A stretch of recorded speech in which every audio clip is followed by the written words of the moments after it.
নমস্কার।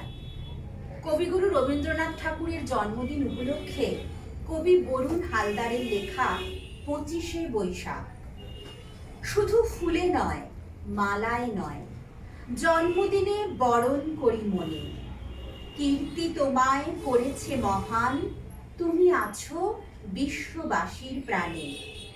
প্রতি বছর তোমার জন্মদিন 25শে বৈশাখ আসে ঘুরে ঘুরে। পূজিত হও তুমি বিশ্ববাসীর চিন্তা চেতনা হৃদয় মন্দিরে।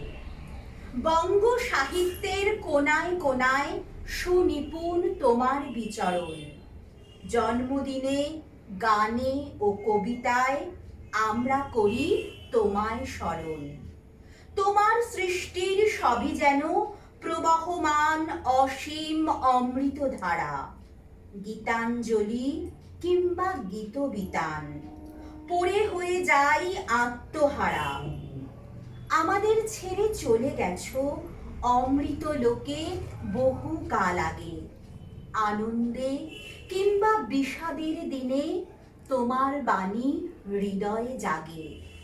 জন্মালে তার মৃত্যু হবে, হেথা কেহ নহে অমর। তোমার সৃষ্ট অমৃত বাণী করেছে তোমায় অমর।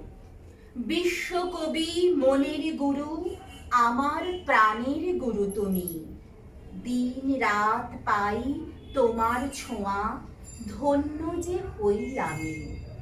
দিন রাত পাই তোমার ছোঁয়া, ধন্য যে হই আমি। নমস্কার।